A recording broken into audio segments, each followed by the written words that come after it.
wake up. This is a brand new episode of Wake Up Right. Wake up. With your workout buddies, April and sometimes Jenna. Your Hiit podcast. Your much needed hit of encouragement, empowerment, and motivation to live and grow each day a little brighter. Hello, everybody. Welcome. I'm messing up. I am messing up. Oh, bizarre. With my hitchhiker's thumb. Yes, welcome to the podcast, Noah. Welcome to Wake Up Right. Your Hiit podcast. I'm Jenna and I'm April. And welcome to a whole new episode. We're rocking and rolling with these episodes. This is episode 2. Before we go too far into the podcast, I would like to thank Built Bar for sponsoring today's video. I love Built Bars. They are the perfect on-the-go treat for me to grab, put them in my purse, put them in my hiking bag, and I love that they keep me satiated, that they have a low-calorie nutrition profile, but they still have about 17 grams of protein. And they have so many flavors to choose from, and for that they have a very awesome variety box. So if you go to their website, you can get the variety box. You can also, there's also an option where you can order specific flavors. So like, let's say you've tried the variety box, which you don't have to try, but if you want to try, see which ones are your favorite, then you can select, like, I want the orange and the German chocolate and the coconut almond, and then you'll just get those 3 as opposed to buying a whole box of just one flavor. My husband and I, we buy the boxes of the coconut almond though, and if they have a chocolate chip cookie dough, I 100% get that every time. So I love Built Bars. If you would like to try some Built Bars, go to the link in the description below to save 10% off of your order. Very excited. We have a guest, and we'll talk about her in just a little bit. I thought I would share with you what happened yesterday. So I think I've told you before, Jenna, that I like to scare my husband. Have I ever told you? Oh yeah. Okay, yeah. So I like to hide. Yeah, I like to hide and then just scare him, and he hates it. So I didn't do it for a long time, and then he randomly did it to me, and I was like, oh, okay, well, game is back on. And so now that we've moved, like, I keep wanting to scare him. Well, the other night, I thought it was the perfect opportunity. And he, like, came in the house, and I, like, jumped into the laundry room. I mean, I thought I was, like, stealthy about it, but apparently I wasn't. And so I was standing there, and I was, like, so ready for him to, like, walk by so I could scare him. Would you know, he scared the crap out of me. He got to the door, and he's like, boo! And I'm like, ah! Like, I almost started crying. I was so freaked out. Like, it scared me so bad. I think it's because he was so loud, and, like, it just scared me. So I did not learn my lesson. I will continue to try and scare him. But now you need to get back at him even bigger. It's true. Well, I was telling him yesterday, like, it stinks because in El Paso we had 2 floors, and at the bottom. I've seen the video. His face is. Yeah. I should find that video and share it on YouTube sometime. But in El Paso, though, the reason it was so easy to scare him is we had the gate. So, like, I always had a heads up. So, like, I could be working, and then he would do the dog. Like, it was a kid gate, but we did it for the dogs. And then he'd come upstairs. I mean, I can always hear him coming upstairs, but I just don't have enough time because he's loud. It's like, oh, don't. I'm like, how are you making so much noise? Like, I'm heavier than you. Like, why do you make so much noise? Nobody can hear me when I'm coming up or down the stairs. The stairs. It has to be a man thing, because Tanner's the same way, and he's just loud. It pisses me off. And we don't even have stairs, but it's just loud. Yeah. Crazy. It's funny. Anyway, Maybe it's an army. Maybe. I just thought I would share my scares, my getting scared, I guess, story with you. It's not safe to scare me most of the time because, like, I will need to react. revenge. Yes. That would be fun. That would be hilarious. Well, and I've seen those.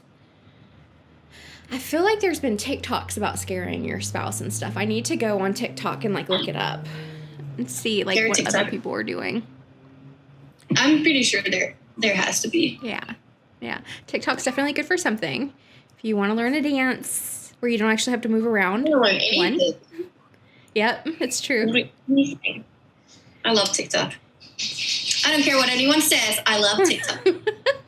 I used to love TikTok. Now, it's not that I don't love TikTok. I feel like I've been away from TikTok for so long that like I feel overwhelmed. And I was wasting so much time. Like I would yeah, it is a time waster. I don't post any videos. I don't film any videos. I just watch the videos. It's easy to just waste time. But like, I don't know, is it a waste of time if I enjoy it? If I find something useful? I don't know. I don't think so. I mean, I think there's a valuable use of time. And I feel like you always find like the funniest stuff. So like, I sometimes find funny stuff. It's my For You page. It's just straight fire. It's just so good. So yeah, I feel like finding funny things is good. So one of my old coworkers, she was a lovely human, but she's like every single day, like her philosophy in life was she was going to find something that made her cry and something that made her laugh. Like not like, why the part. Well, something like just moving. She wanted just to feel like, not like cry, like life sucks, but like, oh, that's beautiful type of, like emotional. And then something that like made her like laugh, not just laugh, but like belly laugh. I feel like those are good goals to have. Like not necessarily, I want to cry today, but like, I want to. There was this video, I don't know. I'm not sure if I sent you that one TikTok, but I was laughing out loud and literally crying. It was so funny, so stupid, but so funny. I think I have to find it if I didn't send it. Yeah, I know. It still send it to me. It's just, it doesn't make any sense. I think there's this dude who's just, I think he's just strutting like in front of the camera, but then a light goes off, it just explodes or something, and he just screams. So that sounds like something I would love. I need to find it because I'm still about to cry and laugh because it was so good. That's awesome. That's awesome. Well, I thought today, before we introduce our guest, that we would talk about our goals a little bit. I don't know. Are you ready? What are your goals? I'm just kidding. What are your goals? Why not? Why don't you know what your goals are on the spot right now? Let's go. I feel like I'm always like, I don't know, whatever. Yeah. I have not been motivated to like work out since we moved. I mean, I work out, so don't hear me wrong, people. I work out. But like I haven't been motivated, and I feel like gym workouts like are specifically hard for me to get motivated to do. Like I've been mostly walking and stuff, and like we've been doing yoga, and I will do some HIIT workouts and stuff like that, but it's not, I haven't found my groove. Yeah, it's definitely, I have not been to the gym, even though I thought, every time my husband gets home from work, I'm going to go to the gym. It has not happened once. So that's how that's going. But I've been doing those walks, and my heart rate is pretty high when I do them. It's usually like averaging around 140. So I've been, it's pushing that stroller on these stupid hills here. Yeah, that's awesome. I will have you know. So I did my 1 mile for time the other day for that's my 1 year mark. I will have you know. Yes. I'm so weird. I can't help it. But my left butt cheek hurts so bad. I mean, I walked as hard as I could. Like, that's the first time I've been able to, like, push and, like, I know, like, I went. Like, and my body was actually working. Like, my form, like, it's just so much better. So I was able to actually, like, engage all the things that are supposed to always be engaging. But that left side is so weak from not being engaged and not being trusted. Like, that's good that it gets engaged. Yeah. So, I mean, it's good. It's also weird to have one butt cheek. So that's why I was all like, oh, have you know, my butt cheek hurts Just one of them, not the whole thing. What is your new record? I'm sure you broke some records again. Yeah, so I did it in 17 minutes and 58 seconds. So Ooh, getting close. That is good. The first part of it, the first half, I was right at 17 minutes. And then I really think, like, so it changes. So I walked down this, like, trail, but then the trail goes on the road for a little bit. Yeah. And I think that transition slowed me down. And then I just circled around and came back down the trail. And then my stinking watch, it beeped at me, and I thought I was done. I thought it was done. So, like, as soon as that happened, I was like, everything kind of slowed, like, extraordinarily down. And I looked down, and it was just like, your move goal has been achieved. And I'm like, no! Unacceptable, Apple So Watch. you're going to be even faster the next time. Yeah, well, Are you using the Apple app or the Nike app? The Apple. I need to start using the Nike one, though, because Ricky was telling, like, Ricky and I were looking, so he's been doing one of the programs on the Nike Run app, and thanks to you. How does he like it? He loves it. He loves it, but what he loves is that he's been doing, the program that he's doing right now had him warm up, and then he was doing, like, interval sprints, like, but still running. And it, every single time it switched, it charted his pace for that minute or whatever. So he's like, so he did his 5 minutes at like 7 miles per hour. And then it was like between 6 and 7. And each time that he sprinted, he was faster. So he was pretty excited about that. Yeah, and I really love it because it incorporates the warm-up, especially like if you do those ready-made programs. Like it tells you what to do, and it's really nice, the guided ones. Yeah. So one day I got Tanner to download the app, and I think he did at least one run with it. So hopefully, Ricky's really serious right now. He's very serious about his calories. Like, I think it's really going to help me a lot, him being so serious, because a lot of me not, well, for one, I have to be careful because I go too far with things, and it makes the people around me miserable. But two, it makes me miserable.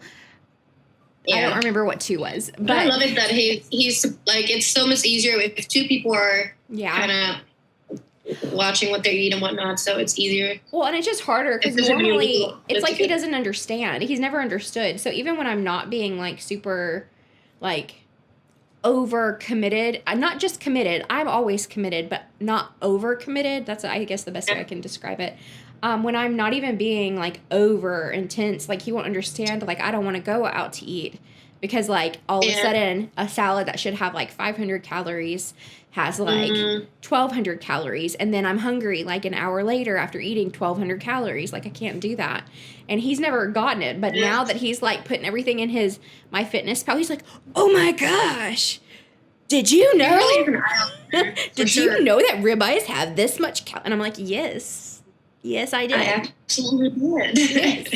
Yes. Like, finally, you believe me. I tell you that it's just, it's funny because in Europe, they don't list calories next to the meals when you go out to eat. It's never been a thing. So it's kind of like, whatever I eat. And then I got here and I'm like, oh my God, I cannot eat anything. This is like, a bunch of the foods have like over 2,000 calories. And I'm like, that's more than a day's worth. Well, not necessarily, depends on the person. Like, that's a day's worth of calories in one meal. Like, no wonder people are getting bigger and bigger if this is the way people eat. Yeah. Well, and I feel like there's a big difference, and we'll do like a dedicated video or a dedicated section. Let us know. So you can always email us or visit wakeupbright.com if you want to find ways to like get feedback to us, or if you're watching on YouTube, comment down below and let us know if you would like. Someone suggested, and I think it's a fantastic idea. I think Yenna liked it as well. Well, I know you did. The comment. Yeah, about the differences in like fitness and in Finland and the way that it's approached, especially for women. Maybe doing something with multiple countries, like just kind of exploring like the differences. Let us know in the comments below if that's something. Yeah. I think we're going to do it anyway with Yenna. So, I mean. If there's any listeners, viewers from other countries that would like to participate and give their opinions, thoughts, ideas, whatever, about the fitness culture in their country, let us know. Yeah. So we could always, maybe I'll create something for that, for people to submit stories, and then we can just like read them and share the stories. That'll probably be the most efficient way. Yeah. Let's see. But yeah, so our fitness goals, that's where we were headed before I was like, we have a video idea brought to us from you. But I'm pretty excited. I thought that was a great idea that Sure. person had. So what are my goals? Well, I want to feel good in my body and in my skin, but I want to get back to being like, I can't say that I'm not fit. I am fit. I just did a 6-kilometer walk in little under 60 minutes, a little under an hour. How far is 6 kilometer in miles? Like 3.5? Well, 1 mile is 1.6 kilometers. 6 kilometers to miles, 3.728 miles. It's almost a 4 mile per hour pace. Yeah. That's my goal. I think one of my goals is by the end of the year. So low key, I'd had like a goal of hitting a 15-minute mile by this point. I'm pretty close. I feel like I'm closer. I think you can do it. You just need, wow! I just need you and Noah. It's funny because like Ricky was like huffing behind me. Like he was having to walk. I don't think he expected it.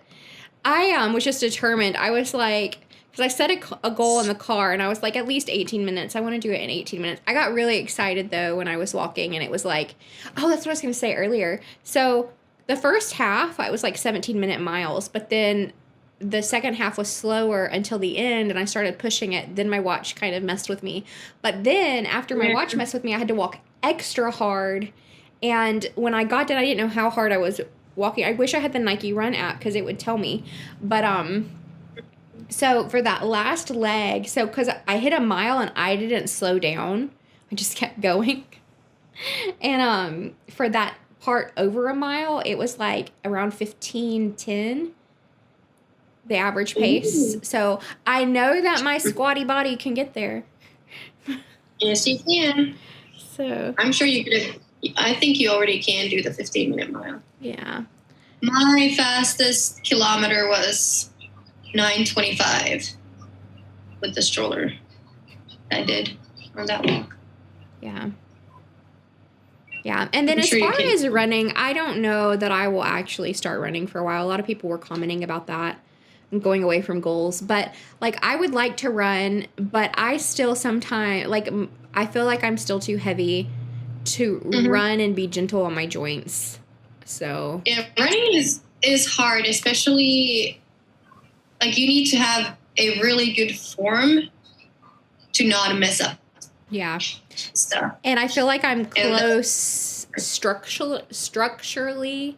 My body isn't, I feel like, and this is not me being ugly towards my past self, it just is facts. My body had to contort in order to hold my weight. So until recently, when I walked, it was not a normal walk. And this is like the past maybe month and a half, 2 months.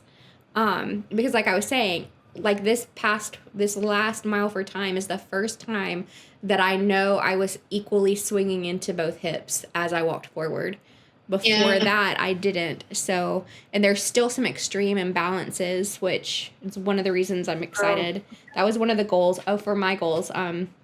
My goals is to work on that imbalance, my left to right side, and try and get that muscle built up to where they're balanced. I think that's my biggest. Sorry, there's like dust. Just. I thought you were swinging for flies. I don't know why. There's so much flies here. That's why. Yeah. It's just crazy, and it's not like just our house or our yard. It's because I just read about it on the Wives pages. Someone was like, "How do I get rid of these freaking flies? Like, what is this?" Well, I thought it was so in Missouri when we were grilling out last year and stuff. We had that net. We had like candles. We had to do all kinds of stuff because of all of the flies every time we grilled. And I was like, "This is just the price of grilling." Here, there's no flies. Ricky grills all the time, and there's like no flies. So I hear. We had flies when we were at Bragg, but that was only if we had food outside. Yeah. Well, and he's there was still a lot less than here. Yeah. We haven't had any so far, which, I mean, we're not eating out, so we haven't had any cookouts or anything. Like, so literally it's just he goes out there, starts the grill, cooks on the grill, brings it inside. So, but even just doing that in Missouri, we would have like so many flies. Crazy.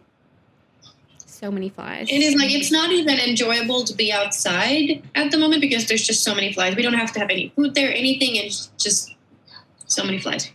It's better than mosquitoes, I guess, maybe. I do not know. I feel like it's easier to repel mosquitoes than flies. Bugs are not I'm not a fan of bugs. Bugs. I'm sorry. Have you had any water bugs in your house?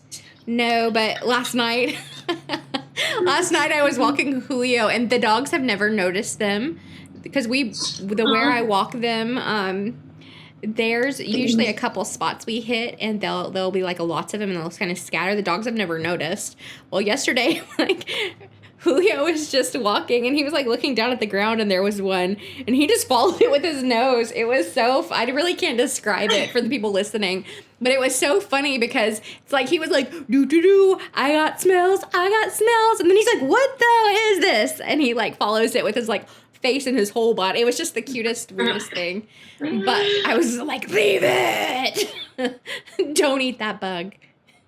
I don't know if he would have eaten it. It was so freaking big. He probably thought it was like, oh, is this like a mini cat? It was funny at Bragg because, you know, a lot of like the housing has a problem with them, but they're water bugs, not cockroaches. Yeah. So if you're from the South, those of you that are from the South know water bugs are like, they are roaches, but they are, and I don't know the technical parts, like the scientific facts, like maybe they literally are a different species or something. I doubt it. But like water bugs are like, they're like big. Freaking tennis balls. No, maybe more like golf ball size. They're big. They're big bugs, and they're roaches, and they're scary, and they fly. Those fuckers fly. I don't think I ever saw one fly, which is, I'm very grateful for that, but oh my gosh. Speaking of how some people just freaked out so bad. I was like, ew, what the heck is this? But then, you know, I kind of read about it, and I was like, oh, fine, whatever. It's okay. It's not because we're somehow dirty. It's just the way things are here. Yeah. But so anyway, I had like this ginormous bug, and it was like up on my wall. And so finally I talked myself in how I was going to get it. So I was like super strategic with like my cup, and I had like some paper, and I'm like, that thing flew at my face. I had never seen them fly before. I did not know they flew. I screamed so loud. I was just like, ah! People came out of their rooms to check on me. I was a resident advisor, so my door was open, like on the hallway, so that way people could like, if they needed anything, they could be like, hello, because you had to have an office hour. So my door was open, but still, I screamed so shrill and loud. Everybody came out of their rooms. So I would have just taken a shoe and bam. Ugh, are you sure you would have? Are you sure? Well, did you imagine the bug guts? What? Bam. All the bug guts. I just couldn't. The crunch. I feel like that's the stuff of horror movies. Just that sound that would happen if you did that. Because you would hit it and then be like. I always did that. So I was like, I ain't got time. Oh, that's funny. That is funny. Yeah. Our garage here doesn't have I thought that there would be more bugs here than in Missouri. But our garage doesn't have as many. This Missouri is just built different. I don't know what's going on with Missouri, but wildlife is crazy. Bugs are crazy. It's just weather is crazy. The turtles are so cute. They really are. Yeah, I definitely have not seen a snapping turtle ever since we saw one at your yard like over a year ago. Yeah, that was fun. Mm-hmm. Fun little adventure. So, our fitness goals. Back to it. what did I even say? I just want to feel good in my body and in my skin. And I want to be more fit and kind of get back to the level that I was before I got pregnant, or, you know, but obviously it's never going to be the same after you give birth, I guess, but at least close. Yeah. And as much as I can do, I just want to, you know, feel good. Yeah. I feel like that's a good goal. My goal for the next 6 months, I think I'll do next 6 months. I want to get to a 15-minute mile, and I want to work on balancing. I don't have like the brass tacks. I don't have the specific numbers, but I want to see drastic improvement on my left to right side. And then I want to try to lose. It's been a year and I am over 50 pounds down. I want to try and lose another 50 pounds in the next 6 months. Because I feel like you can do it. I think so. I think I can do it, and I can do it in still a super healthy and sustainable way. Just because here there's so much more to do, even in it's so much easier to like. I can just go for a walk, and there's sidewalks. I can walk for miles on sidewalks. That's why I loved it when we moved, because now there's an actual neighborhood that I can walk around, and that's what I've been doing, and I really like it. It makes a big difference. So I'm excited. I feel like I can move more. I feel like I have more to do too. And yeah, so that's my low-key goal. I don't know if I've said that on my channel yet. So if you're watching from YouTube, listening from YouTube, then surprise, that's a goal. Yay. And then we have to start training for our Spartan. Yes. I'm Spartan. So somehow I just realized that you were talking about like how your legs are not even or whatever. Apple Health has a walking asymmetry, whatever thing on its, you can see if you have any. In healthy walking pattern, the timing of the steps you take with each foot are very similar. Walking asymmetry is the percent of time that your steps with one foot are faster or slower than the other foot. Oh, I need to upgrade my watch. I'm waiting until September, but I think you have features that I don't have yet on your watch. But this is on the Apple Health, not on the watch app, so I don't know. And it says somehow September 2020, it's been 14%. It says average, but then I don't have anything. Oh, I do. I thought it was June. July 2021 is 0.36. So guide me here, and for the listeners, I'm going to go to what app on my phone? Health app. Just write health in the search bar. Okay. 7.6 inches. My walking asymmetry is 3%. Mine just says 0 now, today, but then when I put the week, it says 0.36, then month is 0.14, and a year says 2.3%. What the heck? In November, though, this is super cool. In November, my asymmetry was 8.3%. I mean, no, stealing stuff. Hold on. Hey, cute baby. Hi, my favorite baby. What are you doing? I miss you. I miss you so much.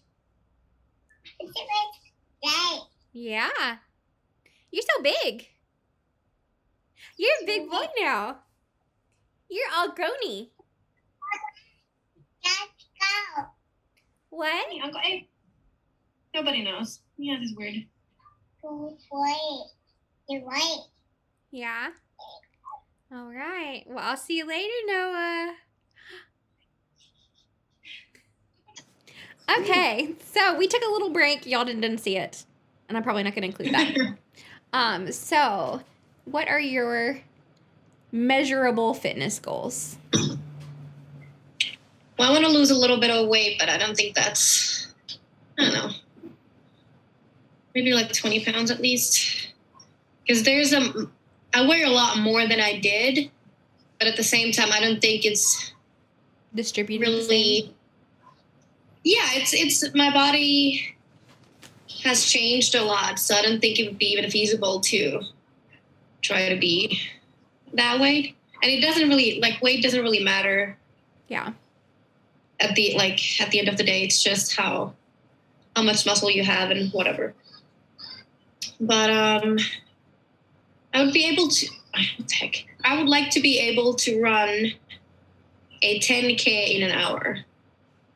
So I think that would be a miserable goal since I can walk 6 kilometers in an hour. So shouldn't be that far off.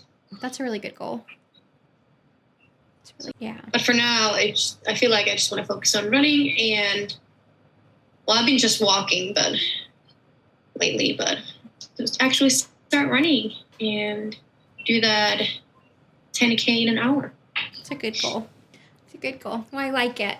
Well, let's talk about our guest. I know I have talked about her before with you. I don't know. Have you ever watched any of her videos, Nicole Collet? You know what? I don't remember half of the stuff I do. Okay. So she did a couple videos on me, but they weren't really about me. Like, if you watch that when she's actually talking, they're more about her and her journey. And that's why I thought she would be a good guest, because she and her husband both lost 130 pounds each. So together they have lost 260 pounds. Yeah. So, and and they've kept it off for years. So I feel like there are so many different ways to lose weight, and I definitely want to preface this interview with neither of us are experts, Nicole nor I. And so, and I'm not even in the interview. So, and that goes for everything Yenna and I talk about. Everything Yenna and I talk about, it's just our opinions, and they'll change because we're just, living our life, learning and growing and talking. Yeah, we're not experts on anything about ourselves, like you said earlier. So. Yeah. Yep. Well, guess it's time to get into that interview. Do you have anything else to share today? To share your time. I'm just excited to hear this interview. Me too. Well, let's get into it. Bye, Yenna. Bye.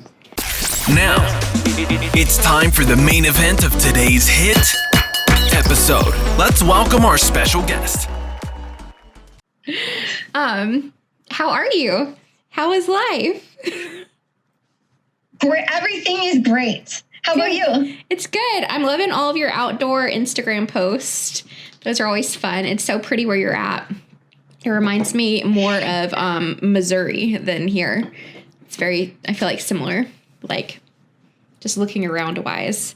Missouri had a lot of streams and things. Here, it's a lot of wetlands. It's interesting. Yeah. It's interesting. But...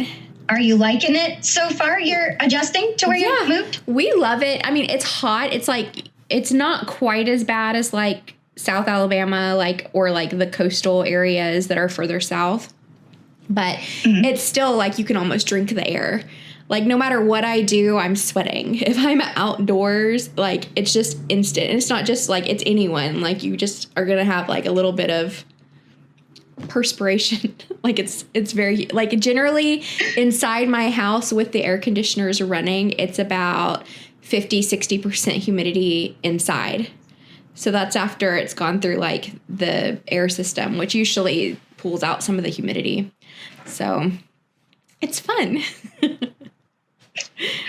At least it's everybody that's sweating and not just you, because that's the worst. It's true. It was awesome though. Like, I forgot the first video call that I did like this for the podcast.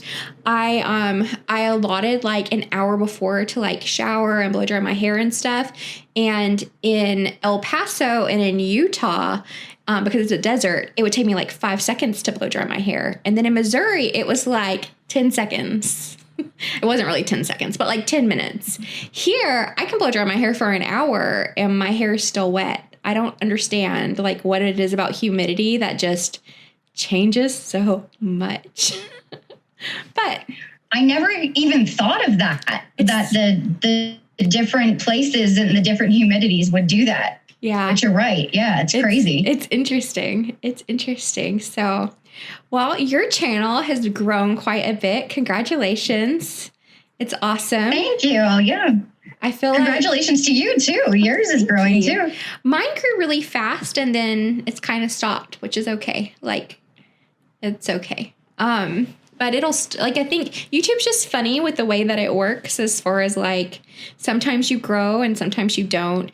And I feel like there's certain videos that do better, and I don't really care to like do videos specifically to grow. Kind of growing, I don't mean to like hijack this, like I want us to talk back and forth, but I really thought I would record my whole weight loss journey before my channel ever actually had traction or people watched. So I thought it would kind of be like my private thing that I put on YouTube, but it was going to be like just me for like me, and then maybe other people will benefit from it or enjoy it. But if they don't, I still have it and I can go back, because like I don't know how much you know about me, but I lost a lot of weight and I kept it off for years. Like I was like right at 300 pounds and I was back in like a healthy weight range, and I kept that off for years. And then I just had like some hormonal things and things, and the way I had lost the weight wasn't the best. I'd gone to the doctor and they put me on a protein sparing modified fast. So it was a doctor supervised diet, but I was only eating supplements, and I ate 800 calories a day. And then I still worked out. So they're like, when you work out, eat like some grilled chicken, like 4 ounces of chicken or something when you work out. Like, and so that's all I had until I lost all of the weight. And then once I finished, like I just increased my activity a lot. So like, and I love working out. Working out is like my happy place. But like I was hiking for like an hour a day. Well, hours, but I was doing yoga every day. I was working out for about an hour a day. And then I took dance class, like a hip hop dance class, most days of the week. And then I took a ballet blast class a lot of days. So if I wasn't taking hip hop, I was doing the ballet plus the other things. So I was having about 3 to 4 hours of activity a day minimum, and then eating like a normal amount of calories. So I think that's why I started off by doing like that one video. I don't know if you've ever seen it, and it's okay if you haven't, but like why am I fat, or how I gained something like that. I don't remember exactly what, but I wanted people to know, like if they were watching my journey, like mine might not look like everybody else's, because I've definitely done some damage, like as far as like my resting rate. And so it's kind of been a process of healing that. So anyway, didn't mean to hijack this with story time about me. No, I'm glad you shared that. I think a lot of people do that, where you can lose a lot of weight on a diet, but it's kind of like you have to try a lot of things that don't work before you find something that does. And I mean, every diet works. It's just that usually the ones that we like to try first, they're not sustainable. Yeah. And I've done that too, where like I've done crazy things to lose weight, and then it's not sustainable. Like I'd lose a ton, but then I would put it all back on and more. Yeah. Because it wasn't sustainable. And then, you do kind of do some damage, and you have to kind of repair your body and kind of get back on regular calories, and then figure out what actually does work and what is sustainable. And I feel like too, so I feel like until this year, like until I started this specific, like, I mean, you can call it like started my weight loss journey, but I feel like my whole life has been a weight loss journey. I don't know if you can relate to that, but like I feel like I've always been losing weight. And I know you said I think you said you were 5. I was trying on clothes, and you know how like maybe it's not like this in Canada, but here in the States, and I know there's a lot of crossover, but there's like 12 to 14, like 10 to 12. I was tall. I reached my height when I was 11, so I'm 5'1". I was 5'1" when I was 11, so I was tall. Same with me. Really? That's so interesting. Yeah. And you have PCOS too, right? Yeah.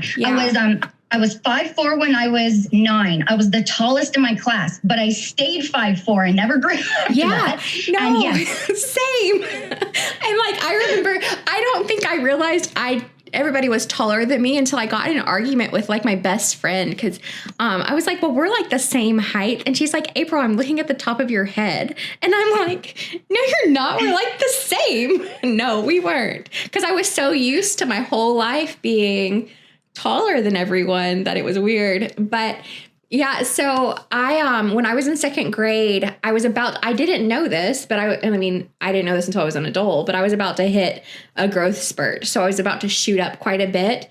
But I remember sitting in a dressing room just crying, like I was in second grade because my legs looked fat. I mean, I was not overweight at this point of my life at all. I was like putting on a little bit of, like, all kids do this right before they have growth spurts. They typically gain a little bit, or their shape changes and then they shoot up. Like, that's what I've seen. It's especially clear with like babies, like my friend Deanna's baby. I can see anytime he's about to shoot up, he like gets like a little bit rounder and then he's like, boom, like double the size overnight, it seems. So, but yeah, so from that point on, it wasn't all of the time that I struggled, but yeah. And then I remember in one of your videos, you said you were 5. Yeah. Do you want to share a little bit more about your story? I remember the very first time that I realized that I was going to have a struggle with my weight. I was 5. I was in gymnastics and I was looking at all these kids and they were having fun. And here I'm in this like really tight blue gymnastics uniform. And the only thing I could think of was looking down and seeing that my belly was big. And I was moving back and forth. My parents had split when I was 1.5. So I was going in between many different households, from grandma's, mom, dad's house. And I was getting mixed messages. And I know they meant well, but they didn't realize that the things they were saying was causing me to then look at myself and really fixate on my stomach. And like you said, when you're a child and you're growing, you get the baby fat and you'll sort of get a little bit pudgy in some areas. And that was happening to me, but I took it on at 5 and I stopped playing in the middle of gymnastics and I sat on the bench and I refused to go back in. I was so embarrassed of myself and so ashamed that I couldn't even do gymnastics anymore.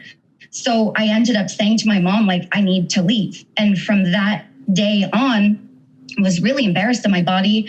And that was the day that I really started in a struggle with my weight. And the older I got, it got worse. I got more fixated on my body. And at 11, I ended up getting pneumonia and going in the hospital for a couple of weeks. And I remember they weighed me at the hospital and all I could think of was not getting better, but that my weight was going down on the scale because I wasn't eating because I was sick. And I knew then at 11 that, okay, this is a problem, but I couldn't stop. And so from there, my weight went up and down. And I started to get into binge eating to cope with it. And again, I'm Italian and I was going back and forth from my mom's house to my dad's house. And my Nona would tell me, eat, because we're Italian and you have to eat. But then I would go to a different house and be told, eat less. So it was like they meant well, but it was mixed messages that just kept feeding my insecurities with my body. And then that's how my weight, I just naturally gain weight easily. And I also discovered a hormone issue, which was the PCOS. I didn't know until my 20s when I got an actual diagnosis, but that hormonal issue happened from very young and my hormones were off constantly, which was also causing the extra belly fat. And I didn't realize it. So I was like being really hard on myself, not realizing there was an issue there that was also holding the body fat. Yeah. And that's kind of how like it started. And then I used emotional eating to cope with the body weight and the going up and down. And then I started getting into the yo-yo dieting and the fad diets when I was about 12 and 13. I remember going into the stores and finding those women's magazines with all the diets. And I would buy every single one and I would do every single diet and I would lose weight. But because they required you to do something, usually like take away a food group or do something crazy, I would end up gaining way more than what I lost. Yeah. So I'd lose and then gain. And it was just this never ending cycle that went all the way into my 20s. And then I met Kyle, who struggled with his weight his entire life. And together, we kind of did emotional eating together and got even heavier and even more fixated on the body and the up-down cycle of the yo-yo dieting. It's so interesting, the common threads and how many people, especially women, and I'm sure men too, I'm sure it's not like gender specific. I think that like people in general, at some point, they become aware of their bodies. And I think it's just a common thread. Like my story is so similar. Or that about that same time when I was telling you the story about the short, we ended up buying a pair of shorts and they were like, I think I was 10 and they were like a size 12. And that's why, like, it was just that number. Cause I was like, oh, cause you know how like when you're 6, you're supposed to wear like a 6. And so I was like, oh, I'm 10 and these are say size 12. Like I remember she dropped me off and I snuck over to this like playground that nobody used and just sat on the swings, like looking at my legs. That's what I fixated on for whatever reason. Just cried. And I didn't ever go to school. Like I just sat on the playground and cried. It was so like, so many people, I wonder how many people have these horrific moments, especially people like us who at some point in our lives have struggled with weight, can trace it back to that young. I don't know, I just think it's interesting. And then, so in your story, you and Kyle met and then you guys kind of fed each other's bad habits. No pun intended. But at what point from there did you guys start? Because let me go back. I think earlier in our conversation, what I was trying to get to, and then sometimes I never actually get to my point. I feel like with me specifically, I always thought there was something wrong with me and that I was going to have to do something extreme or something special. Like there was something specially wrong with me that meant like just eating normal foods, like just eating a normal healthy diet isn't going to work for weight loss. Like, and it hasn't been until like this year that I'm like, well, actually, I can eat all normal foods and lose weight and not be at, I mean, before I could eat normal foods, right? But I had to be eating like 800 calories, eat a normal, like balanced meal and lose weight. At what point did you guys sort of find that place? So Kyle also, just like you and I, has a really similar story of growing up, struggled with weight his whole life, the same pretty much story, but from a male perspective. And then we basically thought the same thing that you did, that, you know, our bodies gained weight very easily and that we would have to do something really dramatic to get it off. And we remember there's this one story where we were sitting in a Subway and we were about to go in and we were watching people come out with only half a sub. And at that point, we weren't ready to look at ourselves. So we were blaming everyone and going, oh, why can't we just eat one portion? What's wrong with other people that they can eat a portion, but we can't? And we realized we just weren't ready yet. And instead, we were not ready to look at ourselves and see where we were causing the problems and then realize, no, we can actually do this. We can actually eat the foods that we like and lose weight, but we just need to do it in portion. And it wasn't until we met like in our early 20s. I was 23 and Kyle, I think, was about 26. And we were heavy, but we did get heavier together. We gained more weight because we both had emotional eating issues. And we call it sicker together because we ended up getting a whole bunch of health problems. Kyle ended up developing type 2 diabetes and reaching his heaviest weight of 375 pounds. And then myself, I developed plantar fasciitis really bad in my left foot where I could barely walk. Mm-hmm. And then sleep apnea to the point where I was stopping breathing 7 times a night and partially stopping breathing 84 times a night. Wow. And we were waking up in the middle of the night. Kyle was having acid reflux really bad, where he would be waking up gasping for air. So I would be awake wondering, like, is something going to happen in his sleep? Like, is he going to stop breathing? And he would be doing the same for me because of my sleep apnea before I got the machine. And then we were thinking he was starting to get type 2 diabetes with some of the things that he was going through. He was needing to pee a lot more. He was having there was a boil that wasn't healing. And so we were thinking, okay, he might have diabetes. And when he got his diabetes diagnosis, that was what finally scared us enough to go, okay, we have to find something that is going to work this time because this is going to keep getting worse. And we were having a hard time doing normal activities like walking up and down the stairs without being out of breath. We couldn't really bend down to tie our shoes. Just moving our bodies around was so exhausting. We just wanted to lay down all day, and our health was getting worse and worse every day. So we finally said, I had been trying to get therapy for my binge eating problems, and I learned a little bit about portion control through a nutrition session. So we decided to try that, to not give up the favorite foods, to keep eating those, but just eat less. Yeah. So we started making small switches. And that day that we decided to portion our food and make small changes, that was the day that changed our lives, where we realized, okay, we can actually love our food and love the journey, and it doesn't have to be difficult the way we were making it. Yeah. That's so interesting. Yeah, I feel like that so many people struggle with, I don't remember how to keep my train of thought. I was like listening to everything, and I feel like there was so much that I was like, yeah. And now I'm like, where do I go? I don't know.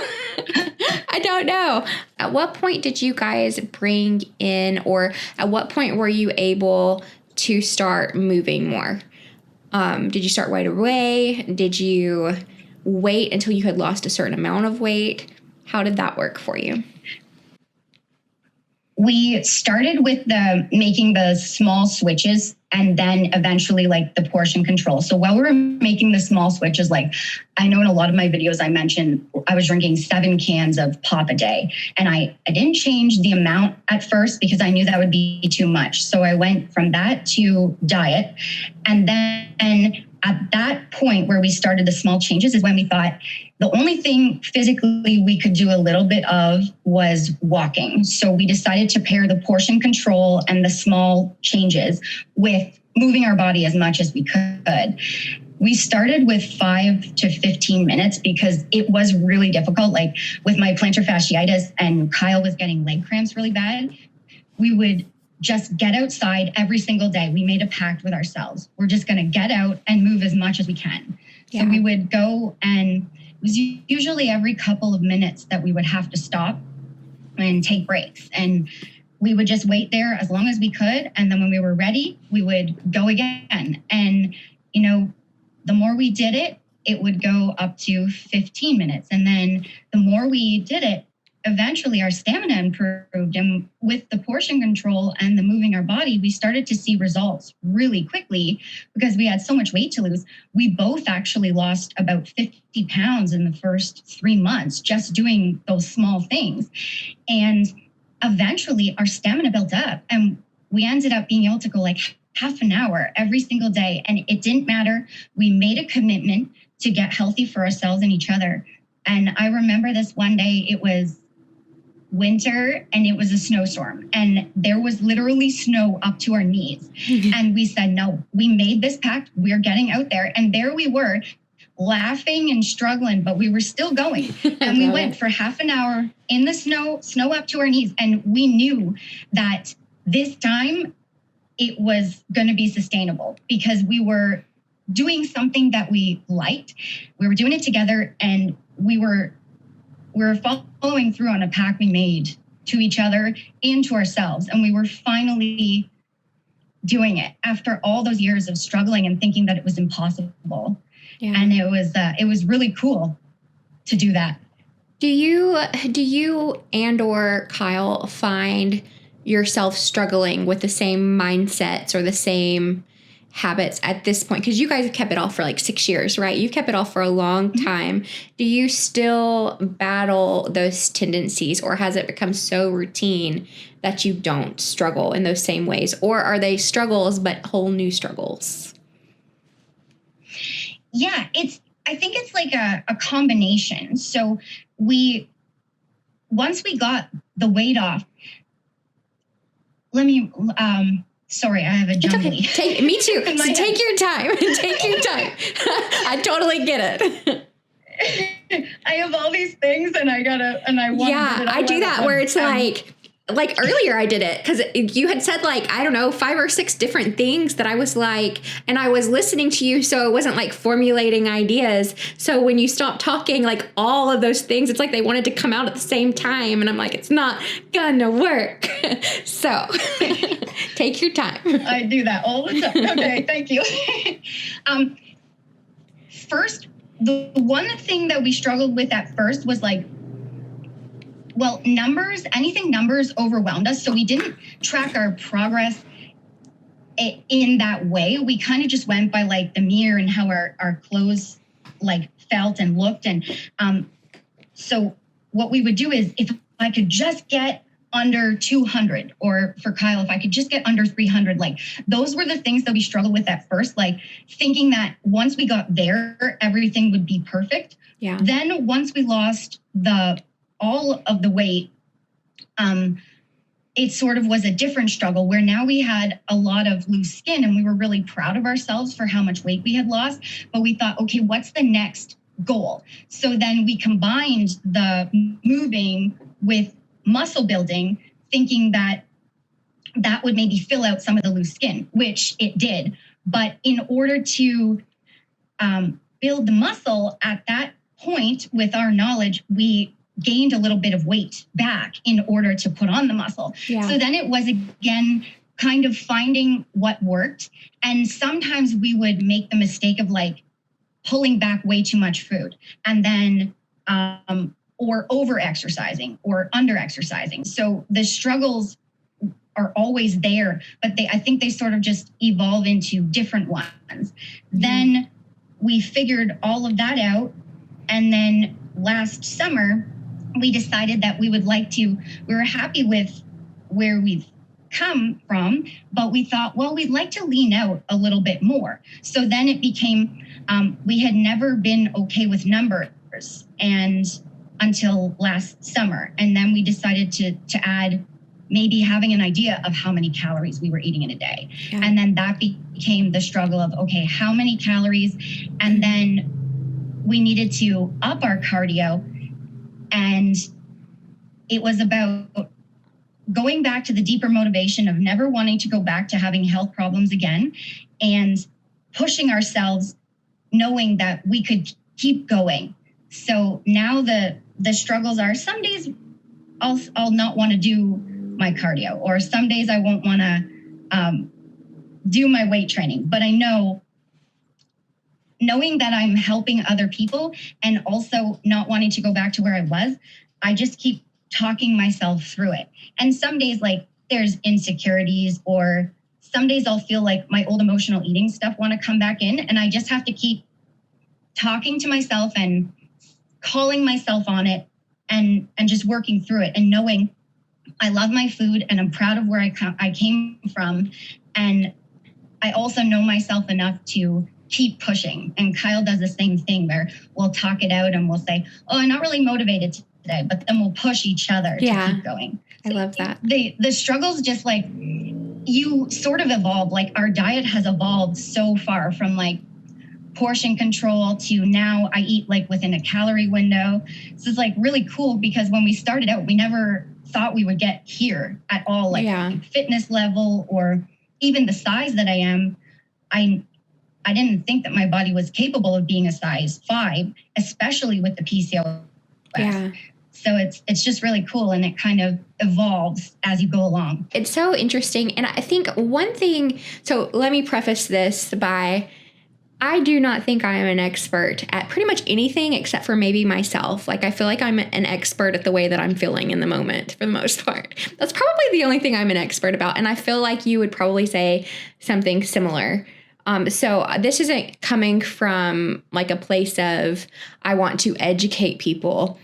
I do want, and I do hope that eventually my story, and maybe you feel this way, I would like to know, but I would like my story of feeling like I can't do things a normal, and I say normal, and I don't necessarily mean normal, but like a slow, sustainable way, that in order to lose weight, it has to be so extreme. I wish I would have known that when I was 17. I would, instead of like crash dieting where like I maybe ate a salad and drank like a soda, like at 17, like that would be all that I ate in a day. Or, you know, when I, in my early 20s, went to the doctor and was put on an 800 calorie protein sparing modified fast. That was encouraged by a doctor. It was supervised, but it wasn't just encouraged by a doctor. It was a business. That's a business model. It's a business model for you to eat, buy the supplements, pay for the testing. It's not something that insurance covers.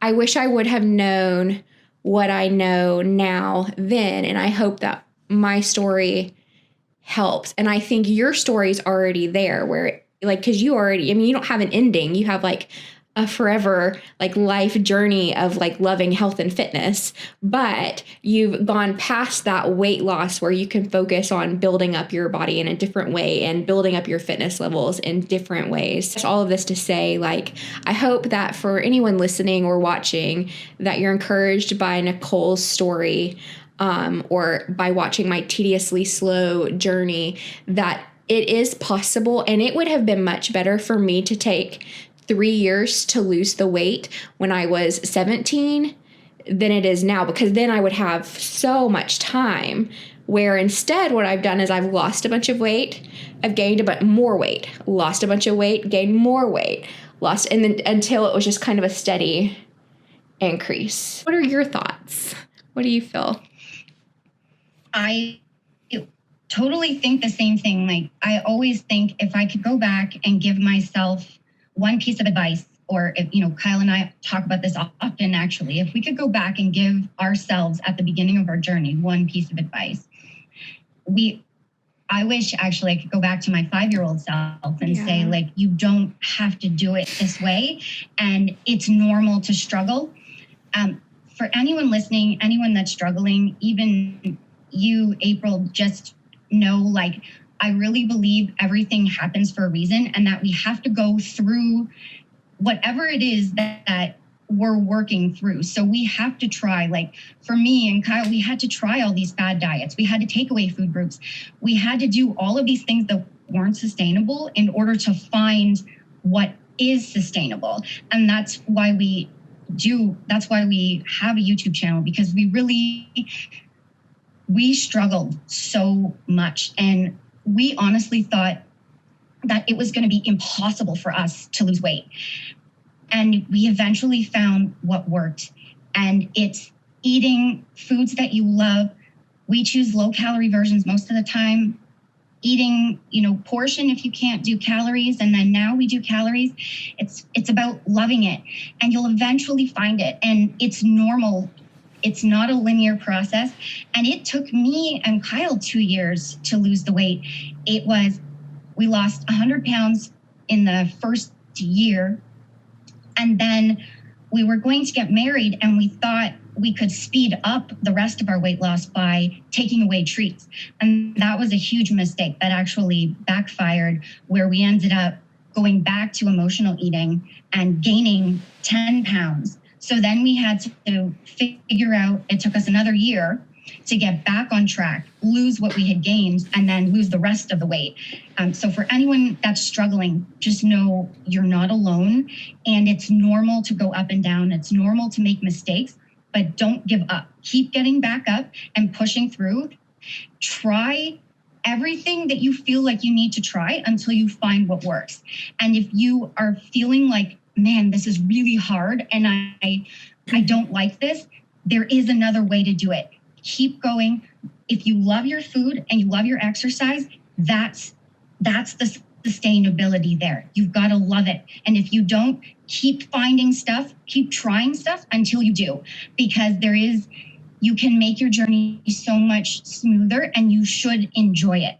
And you can. You don't have to do anything crazy. No, and add other things too. So like, I don't know, I can't speak for everyone, but I have spent so much of my life fixated on weight and weight loss or fitness, where I didn't decades of my life where like that's been the story in my head at almost all times, that I need to be losing weight, or that I'm out of control and I've gained weight and that makes me less than, or something like that.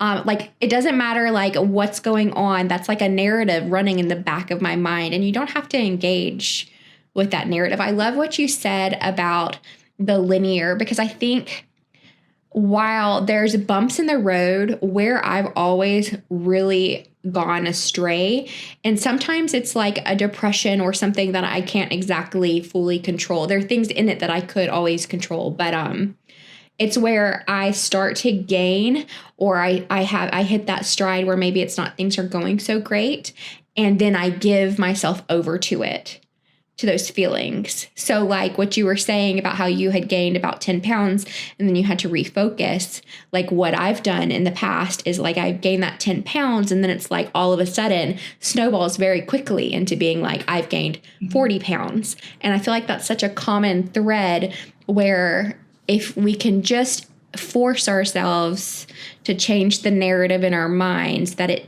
is okay. It's okay to make mistakes. It's okay to decide that what you've chosen for yourself, like maybe you try portion control and you don't like it. Or like you were saying with like, and portion control is not, I wouldn't consider that a fad diet at all. But like, let's say you've tried a fad diet and it's not for you. It is okay to change your mind.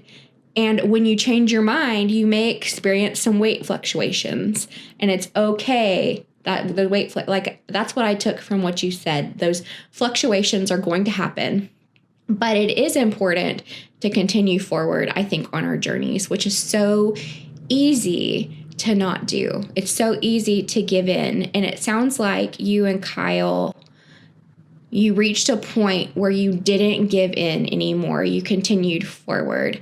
And you've kind of touched on this already, but what do you feel like led you and then gave you the strength to sustain that forward momentum to get to where you are? When our health was getting really bad and Kyle ended up going to the doctor and getting confirmation that he had type 2 diabetes, we knew that if we didn't do something right then, that it could get really worse for us. And we basically knew we had to save our lives. And even though it was really scary, we knew we were going to have to move forward anyway, because we weren't about to let that take us down. And so we said, okay, let's just try portioning our food. And we had already been sort of playing around with that. Like, we were eating a bag of chips each for a snack every single night. And we had been trying here and there to put it in a bowl instead of eat from the bag. And so we said, well, what if we just sort of expand on that? And we thought, okay, we can do this. That's sort of what started it. The fear and basically knowing we had to save our lives. And once we started seeing results and really liking what we were doing, there's always a misconception, I think, and Kyle and I thought the same thing, that you have to give everything up when you're going to lose weight. Like, you can't have family gatherings or, have Christmas dinner with your family or go on dates. But we did all of those things. We just did it in a slightly different way where we would, bring our own food, or we would choose a lower calorie meal at a restaurant, or we would split the entree. Sometimes we would order a takeout box and put half in right away. So we still did all of those things. And I think the motivation of having success with that and loving our food kept us going. But the biggest motivation, and that's what we learned, was you need like a bigger motivation than just losing weight and looking better. It was that health piece, that never wanting to go back there, where we were both waking up in the middle of the night worrying about each other, not breathing. Yeah. It's like a nightmare. We were living a nightmare. And we never want to go back there. And that is the biggest motivation of why we keep pushing. And it's also motivates us to keep sharing our struggles, our successes, anything that worked for us, because we know people struggle.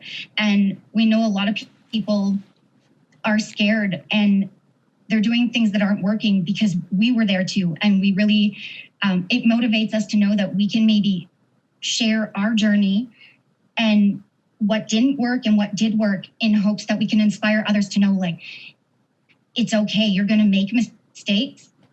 It's normal to make mistakes. It's normal to fall off track, to fluctuate, like you were saying, to try different things. Keep going. Never give up.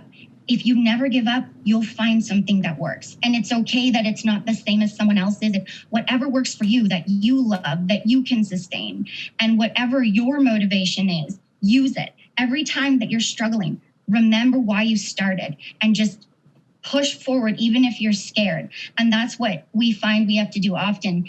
It's scary to try something new or to do something different because it's the unknown, but it's okay to push through and be scared at the same time. And that's what we do. Anytime we struggle, we push through anyway.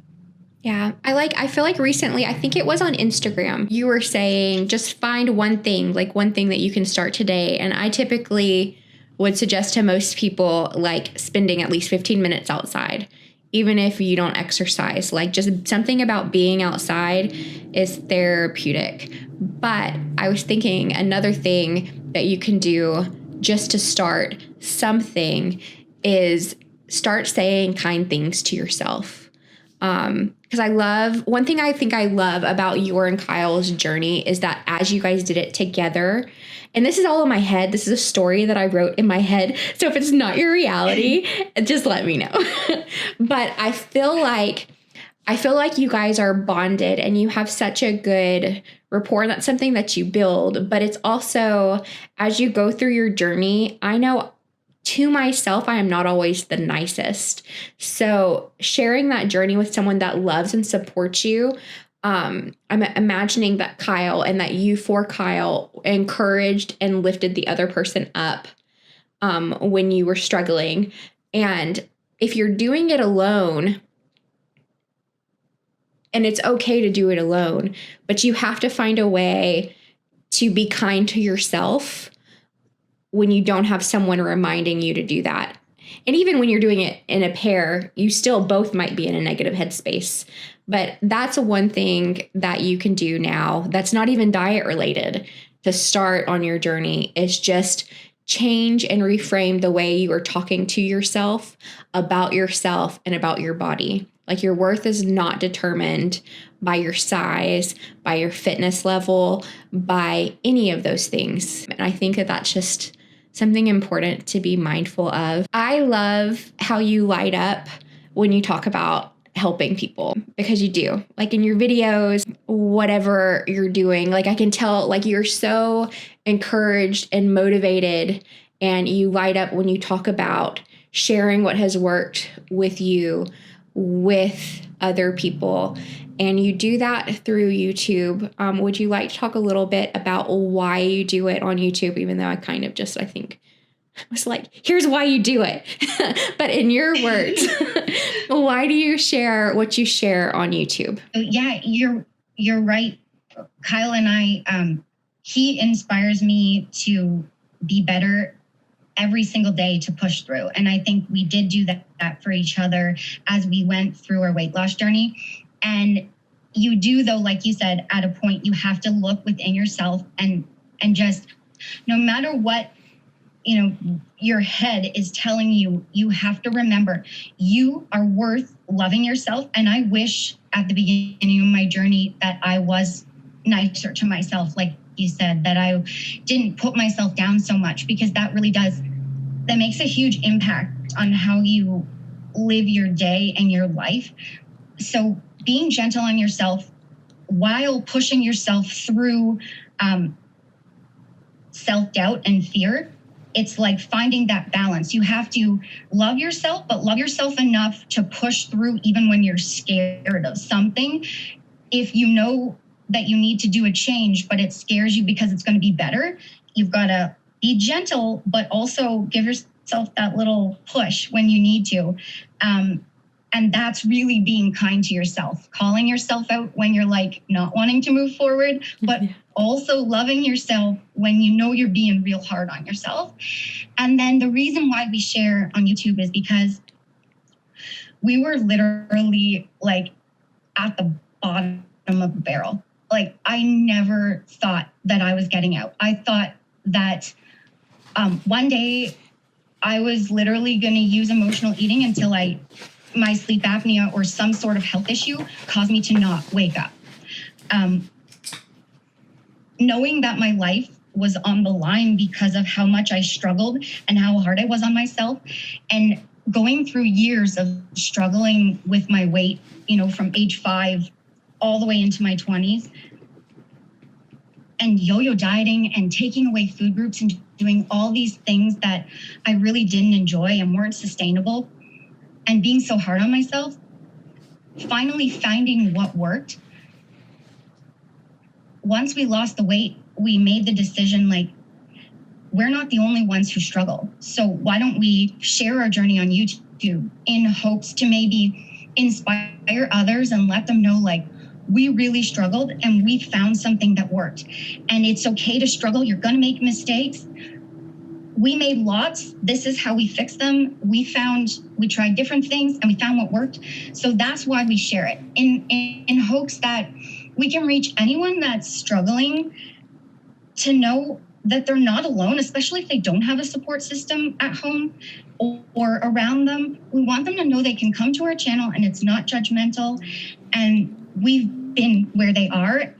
And now we really love our food, and we've come a really long way, and we keep getting better and more fit and loving our food more and finding different tips and tricks. And we just want to keep sharing that in hopes that it does help somebody who's maybe not liking what they're doing or is having a really hard time, know that there is a way to make your journey a little smoother and a little more enjoyable. Yeah, I love that. I thought a lot, specifically in this conversation, about a podcast I was listening to not too long ago. And they were talking about in the podcast, so this isn't what the podcast was about, but they were talking about this famous chess player, and he's like one of the best in the world. And they were like, well, what if you went up against this person who is also a famous chess player, but like one's retired and one is not? And he's like, well, I wouldn't stand, I wouldn't do that because he's younger than me. But he didn't mean it in like a pejorative way towards himself, where he's like, oh, the young person is gonna beat me because they're physically stronger or something. Because it's chess and it's a mind game. And he wasn't saying like he's going to beat me because his young mind is better than my mind. He was saying that because the young person is able to study every single chess move that the retired chess person had ever made in their entire career. So they're able to study their game, if you will, the younger chess player. I'm doing like my back and forth with the chess player stuff is not the most eloquent, but I hope it's easy to follow. I love that by sharing the things that you share, people are able to study your game, essentially, where you went right and where you went wrong. And I hope that one day when, it's the full journey, people can go back and be like, oh, this is, April did this and that was really stupid. So I shall not do that. Or, does that make sense? Like, I hope that's why I share my journey. And I feel like that's very similar to what you just said for sharing yours, like giving people like motivation and inspiration. Yes. And encouragement and someone to do hard things along with. I love too that you're always positive on your channel. And I know, so I do not love reaction videos. Like I don't ever watch them. I didn't really know that they were a thing before. I didn't really know they were a thing. So you were the first person to ever, well, that's not true because somebody had, like when I very first started, it's kind of the, I guess, smaller, like we're kind of smaller YouTubers. I didn't know there was like a community of smaller YouTubers that did reaction things. And I was pretty alarmed, but that's how we met. And I really liked that about you because you messaged me and you're like, hey, I'm doing a video. And you're like, hey, I'm doing a video and it may look like it's going to be like dramatic, but it's not. Because I feel like you haven't done a reaction video in a really long time anyway. But I feel like you were doing that just so that you could spread your message, your story, so that you could help people.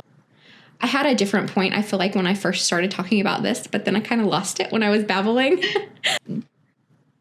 I like the direction that you've kind of gone the last few months, like, because I get so much from you when it's your story. And I feel like your reactions, like to my journey specifically, they weren't really reactions to me. You were looking for commonalities so that you could share your experience. Is that kind of... like, because I never took anything because that it was like you were reacting to me like in a, ooh, no, she didn't, like type of way. You know what I mean? Like it was more like looking for common threads so that you could not necessarily direct your comments towards me, but towards the vast majority of people and the commonalities that we all struggle with. I'm going to stop babbling now and let you speak. So it actually started last summer. We did a full day of eating where I ate like Greg Doucette and he reacted to it. And at the time, the reactions were getting really popular. And so we thought, well, he seems to be doing really well by doing the reaction videos, getting his message across to help other people. So we thought we would try it out to try to get our message across. And yes, basically like what you said, use like other people's journey, but find the same like commonalities to share our message and kind of just share like, we found something that worked. And so if you're struggling, we're here and this is what worked for us. But it didn't quite help. They didn't quite help people in the way that we were hoping. So we went back to doing our regular content and we feel like we're helping so many more people and we've been growing more because of it. Yeah. And we really like the direction too, because that's really what we want to do is help anyone out there that's struggling. And we've been getting a lot of messages lately of people saying like, wow, I didn't realize that I could just eat things that I love in a calorie deficit. So that's really cool that we're able to share that message on our channel. It doesn't have to be hard. If you're struggling, you can eat what you like and lose weight. And that's the whole point. So that's what we've gone back to doing. And we're really happy with that because we're really sharing the message that we wanted to share. Yeah, I love that. Well, I want to go to portion control a little bit because you say portion control a lot. Mm-hmm. And I think it's so important because like right now, I cannot quantify a portion.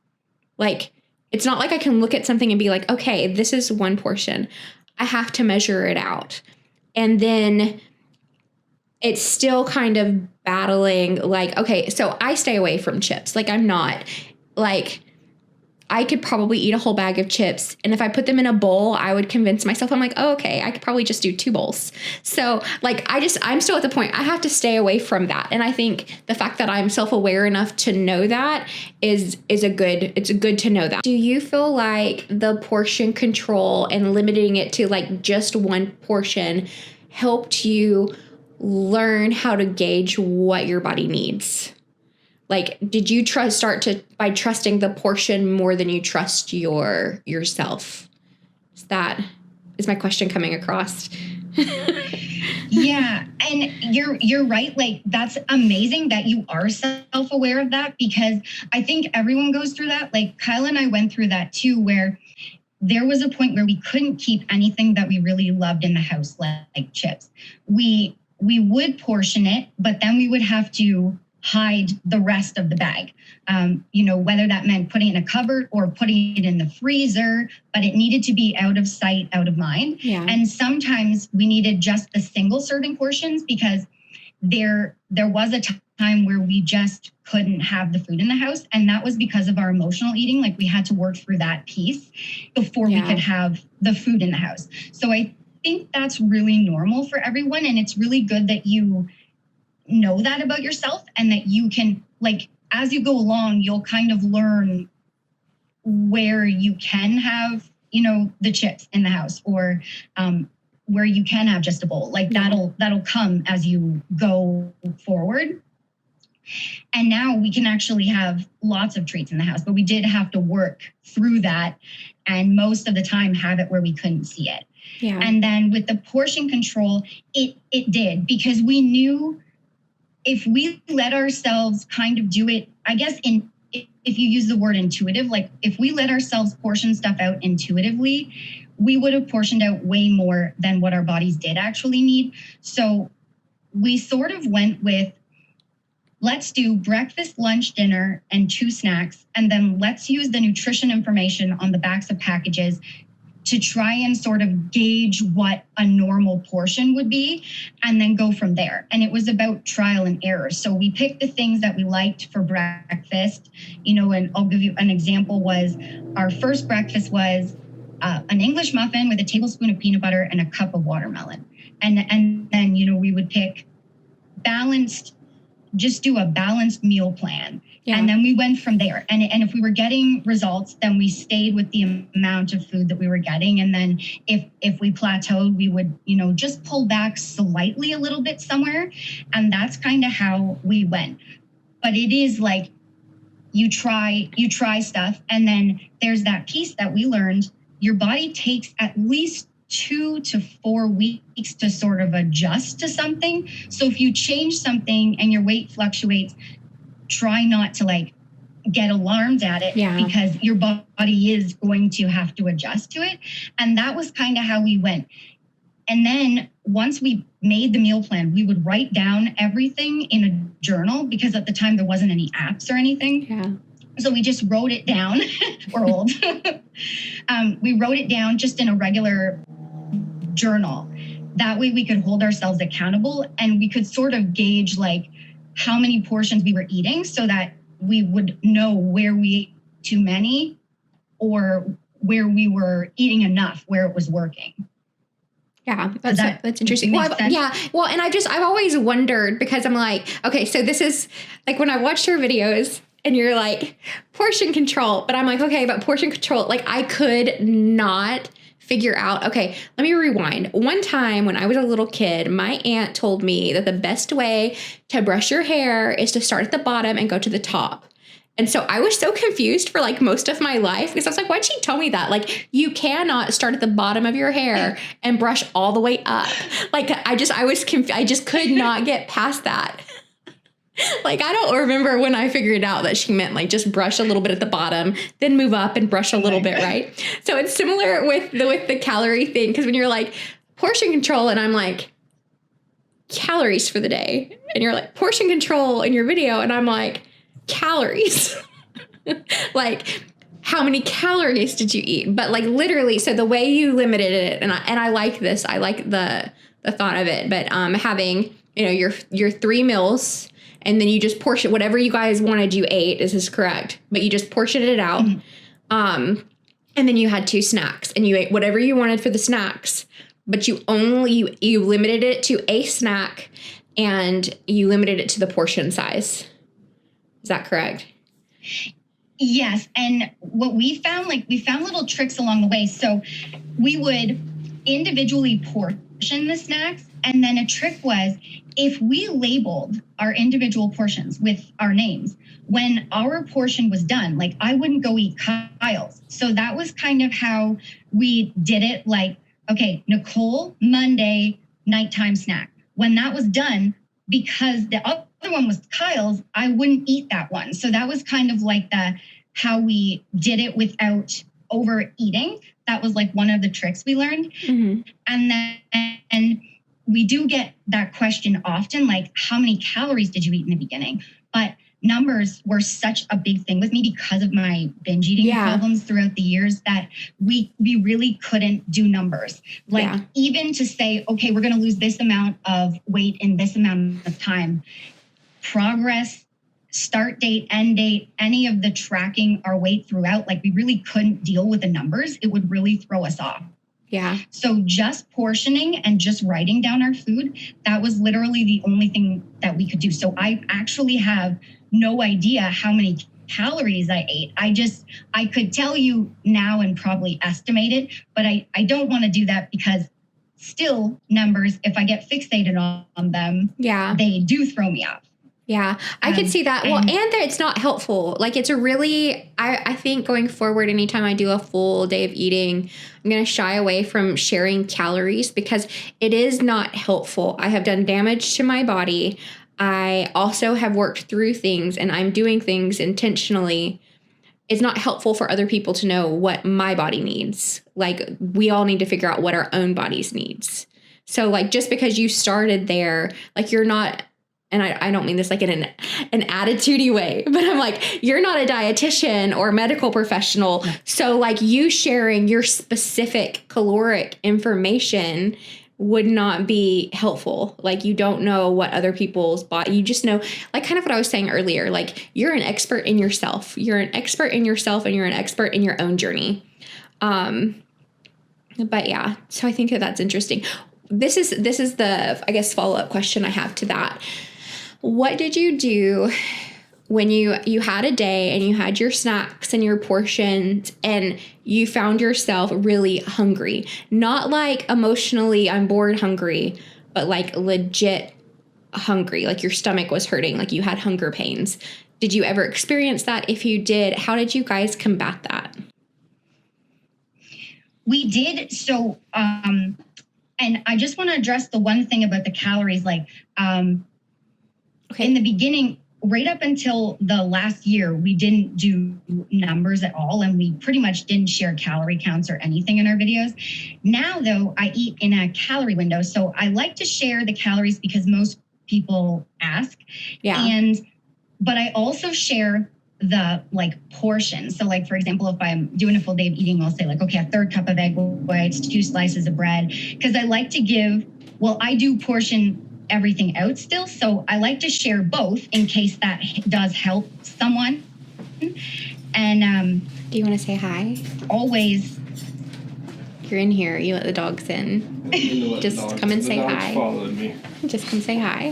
Hello. Hello. How are you? I'm doing good. I wasn't trying to bug you, but the dogs followed me, made lots of noise, bugged April, I guess. I was just trying to give her lunch. Love you. No problem. It was nice meeting you. Nice meeting you too. Along with that, I think I did not mean to impose any stipulations with like, this is the final answer on either Nicole nor myself. Like right now I feel that way and I should not have spoke for both of us. For me, I feel like limiting the caloric information that I'm sharing will be less triggering for me. And I also don't think that it is as helpful for others as they may think. That's kind of what I mean. And I shouldn't have transposed that on both of us. And I do like, so, in 3 months, maybe I will feel differently.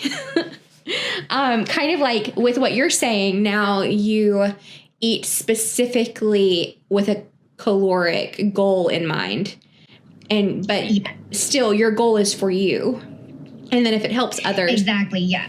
Cause I mean, I've watched most of your videos, especially the ones that aren't like, I don't watch the reaction videos mostly on any like period. But, when your videos, I feel like you almost always share the disclaimer that you're not an expert. Like, I don't know that I've watched any that you haven't. Like, I try to always like say this works for me, like, and you know, it works for Kyle, but it might not work for you. And that's really what our channel is, like sharing our journey from our experience. And like, we try to encourage everyone to say like, cherry pick from this, take what you think might work for you and use it. And like, we do often say like, this is how many calories I eat, but it might be different for you just depending on your needs. You know, like I'm really active now and I find I can eat a little bit more calories than I could a couple of years ago because my body keeps changing. So it's just about what works for you is not going to always work for someone else. And we do try, just like you, like we do try to encourage, just take pieces of this and apply it to you if you think it will work. But also we're not experts. So check with your doctor first. Well, I love too, like just talking about the specific thing. I think we've already touched on this, but I'll circle back to it. Like, because I'm sharing my journey, like I will do things I know I will that is complete opposition to what I say that I'm going to do at another point or what I feel I should, like, because I'm not afraid to admit that I'm not right most of the time. Like I'm learning and so when you're watching someone like me, like I'm learning as I go. So you're watching in real time my learning experience. And it's kind of the same with Nicole. While they're at the end of their journey, this is kind of what I hear that you're saying. So if I'm hearing wrong, then correct me. But that your body is ever changing. You are on a health and fitness journey. And so you're constantly getting to know yourself. What your body needs changes. What you think your body needs or what you want also changes. And then you make changes. And then you are sharing your journey on this platform, which is awesome because it's so encouraging. It's encouraging. And then it's fun too, because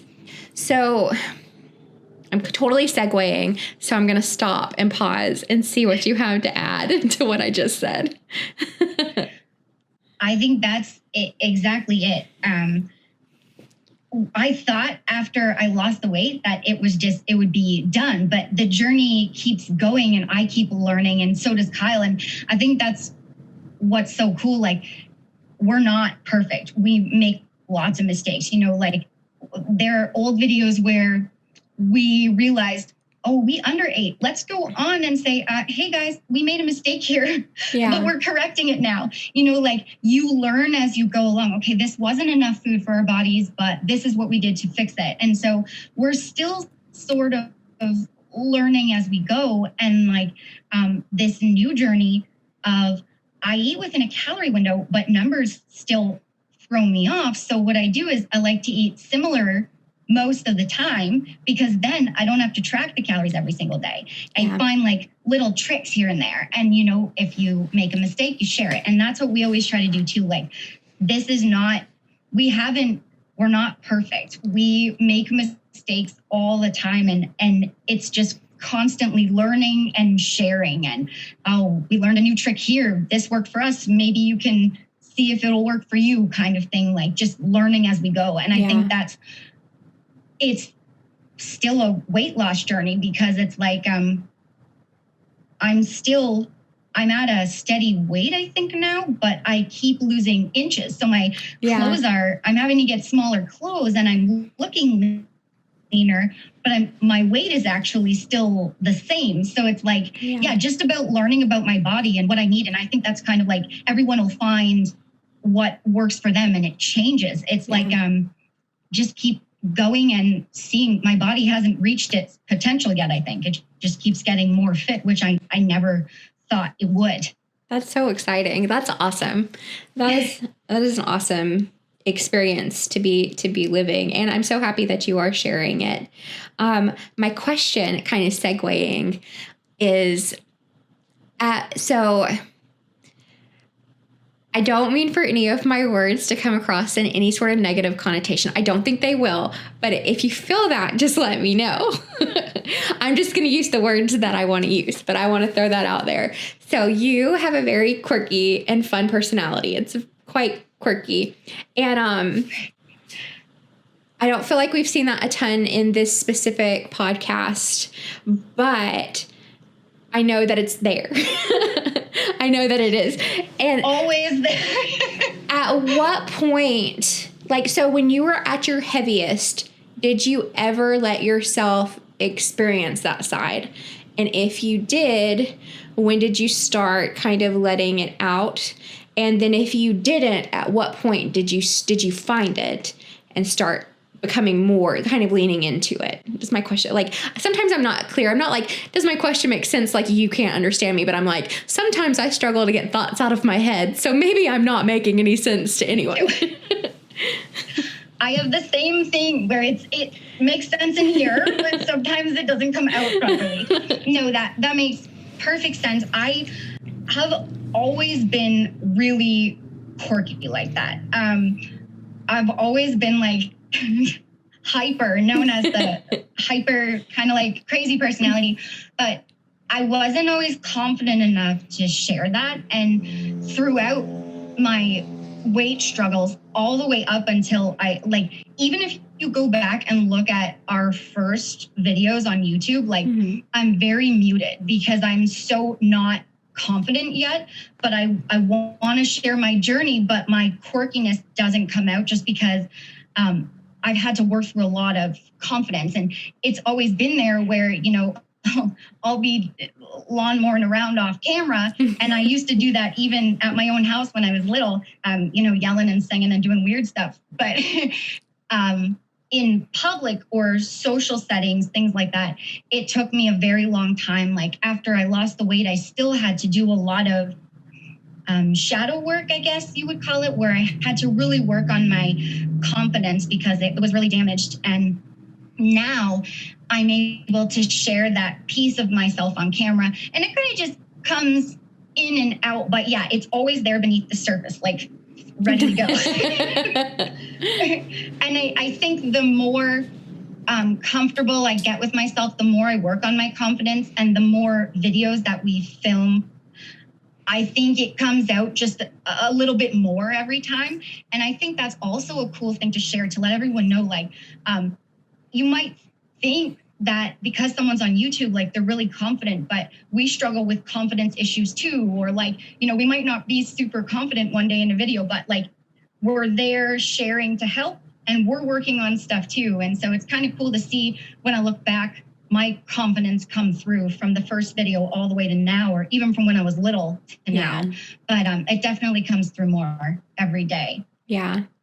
So that's fun. So you always felt your inner happy. I don't know what to call it. Yeah, always.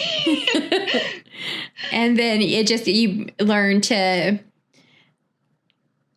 accept it as part of you and share it as you grew more confident. At first, like I always been quirky, and sometimes I felt like, well, I wouldn't fit in. And yes, you're right. Like I kind of had to just accept that that's who I am. And I really love that part of myself, but it took me a long time to fully like accept that. And, you know, having Kyle, who's so supportive, and like he loves that about me too, and then he sasses me around with his dad jokes about it.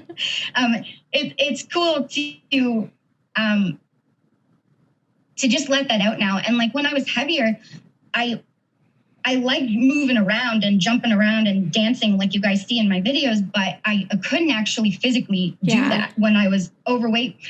But it was like in there, I just couldn't fully be myself. And so I think that's another piece too. Like the more fit I get, the more confident I get, and I just keep letting more of my real personality, who I really am, out, which is really cool.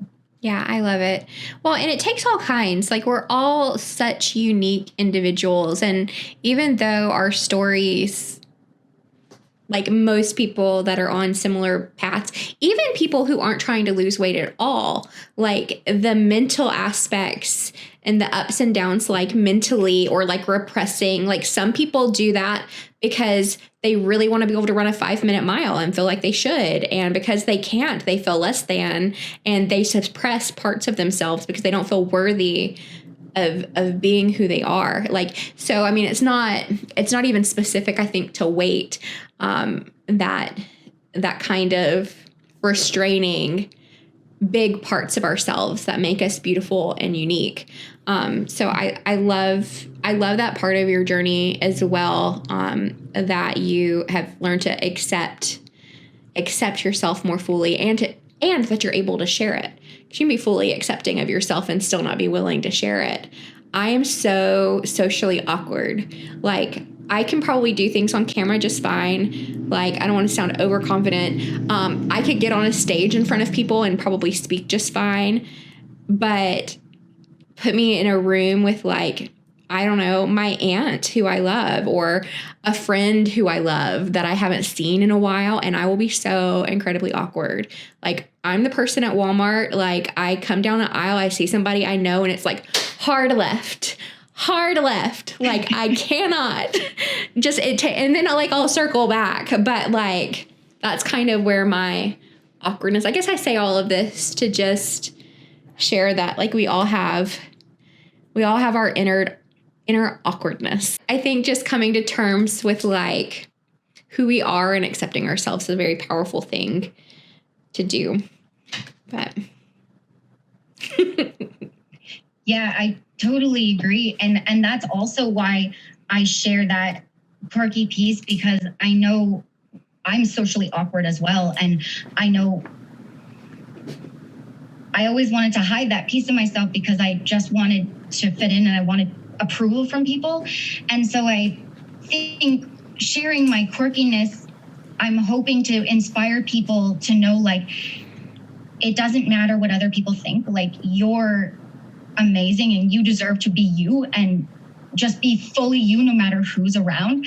And that's another piece of my journey that I want to share, to let people know, like, just be you, because life is too short to worry about what other people are thinking. And I spent my whole life being a people pleaser and worrying about not fitting in and people not liking me. And so that, I think, is why I share that, to hopefully let others know who are struggling with that. Like, just be you, because you're worth it to be you. Yeah, I think that's so important. And just to accept yourself as enough.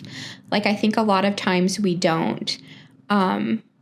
One thing I love, like, about my friend Jenna, so where I just lived, like, I had a pretty awesome workout buddy and just friend overall. One of the things I loved about our friendship was that I found myself, like, being as weird as I am when I'm completely alone. And I don't know. Awesome. I like that. Yeah. That reminds, like, and I'm that way with my husband. I'm that way with, like, my sisters. So there are people that I can just be, like, extraordinarily weird around. But yeah, I love that you're able to share it on video. It's fun. Thank you. Let's see. Is there anything specifically that you would like to talk about? Kind of putting you on the spot here. No, there's one thing I thought, in case anyone watching this has PCOS, I was diagnosed with it in my early 20s, and it does cause you to carry more belly fat. And you struggle with PCOS as well, right? I do. When I was at my heaviest, my symptoms were the worst. And once I started to lose the weight, my symptoms did reduce. And then I still struggle with, like, the hair loss and things like that, and the excess body hair. But when I started doing research when I was diagnosed, everything I read was that it's impossible to get a flat belly with PCOS. It's impossible to lose weight. And so anybody that's got that diagnosis that might be struggling and thinking that it's hopeless, my stomach gets flatter every single day, eating things that I love in a calorie deficit. And my symptoms get better as I get more fit. So just don't give up hope. It is possible. You can lose weight. You can eat what you like. All of those things happened for me. I lost the weight. I reduced my symptoms, and my stomach is flatter, and I enjoy the foods that I love. I used to think I had to eat only low glycemic foods, but as long as I eat lower calorie food in a deficit most of the time, nothing bothers my PCOS, and I can live a pretty regular life. So just don't give up hope, anyone. You can find things that work for you, even with PCOS. I love that. And that makes me think of something too. I know I've shared this on my channel before, but I don't think I say it enough. I think it's something that could easily be misconstrued. I am kind of an expert at myself. Nicole is an expert at herself. When you go to the doctor, they are experts at anatomy, and science is real, but they aren't an expert at all of you. Like, you have to speak up and advocate for yourself. Like, I will go to one gynecologist and they're like, absolutely no carbs. And then I go to another one and they're like, oh my gosh, what are you doing? Like, you need carbs. Like, and so like they're at war. The science is at war with itself. So depending on the medical, like sometimes you have to shop around for medical opinions. And you shouldn't WebMD, become a doctor yourself and try and diagnose yourself with things. Like, you should get professional help with certain things like PCOS. Like, you shouldn't just self-diagnose it and assume you have it. But you may have to go to a few doctors before people hear you or they understand. So anytime, and even if it's not the doctor, if it's a dentist or you're about to get your hair cut, like, speak up and don't let people do things to you that you're not comfortable with. Like, if you get bad vibes, even out of nowhere, and you're like, this person's about to mess my hair up, just get off the chair and leave. Same thing at the doctor, or if you're in therapy or whatever it is, if things don't sit right, like, take a little ownership of yourself. Like, you are an expert in yourself. And that will be the end of my TED Talk. I love that. That's perfect. And even just to get the PCOS diagnosis, I had to go to several different doctors because they were telling me that I don't have it. And I was coming with all these symptoms. Like, I didn't get a menstrual cycle for a year. I was having excess body hair. I was losing the hair on my head. And they were saying, no, you're fine. There's nothing wrong with you. And I had to keep saying, no, I think I have it. Please just test me for it. So you do have to advocate for yourself. And then they eventually did give me an ultrasound, and that is how I got diagnosed. And they said, we're sorry, you're right, you have it. So you do trust your body. If something doesn't feel right, advocate for yourself. Or if something's not feeling right, something's not working, you do have to advocate for yourself. Yeah. And I had no idea that I had that for the longest time. I too was like in my 20s. The OBGYN that referred me to the bariatric doctor that put me on that diet. Like, it was not a surgery center. It was like a diet, like, for them to put you on. I never did any diet pills. They suggested them and wanted me to do like medical, like diet grade diet pills and stuff along with their like supplements. I never did any of the diet pills, but that's the type of facility it was. And I'm not saying anything negative, like that specific thing will change some people's lives forever, and that's great. But that doctor never brought up PCOS as a possibility. I've had the same symptoms my whole life. It's not like anything's new now. As I've gotten so heavy, I have experienced a lot more, for one, like the belly fat, like you were saying. Two, the hair on my body is off the chain, like, especially like on my face or like my neck, like weird. So like, and it's throughout my life, it hasn't always been this bad. So it's just interesting, and finding doctors that will listen to you is very important. And going with your intuition. But also I feel like it's important to know when So I'm a very strong-willed person and knowing when I need to just listen. I have a question. It's a little bit of a weird question. Mm-hmm. If you had to be an animal in the zoo, what animal would you be and why? Let's take the zoo equation out because I don't know if I would want to be an animal in a zoo, period. If you had to be an animal, what kind of animal would you be and why? Okay, let's go with the animal at the zoo because I would be a monkey because they're very intelligent and I love that they're quirky. Like they just do whatever they want and they don't care. And you know, they're unique looking and they swing around and they're just buds and I like their little fingers. And I love that they're so smart and so present. So I think that's what I would be. And the reason I said little fingers is because when I was little, I went to a zoo and I fed a monkey Fruity Pebbles through the cage. And I just remember how sweet and how smart it was taking them and just like basically like just being. And I think that's what I love about them. They're smart and they just are. And dogs too, the same thing. So I would either, I think, be a dog or a monkey because they're intelligent. Like we had a Boston Terrier, Hank, and he was so smart. And he reminded us all the time how like happy he was just being. And he could just be in the moment no matter what. And he passed away in December and he was sick. And it didn't matter, sick or not, he was happy and he didn't let anything get him down. So I think that's what I'd like to be. I mean, I'm sorry for your loss for your puppy. I love the choice. I always jokingly say a honey badger.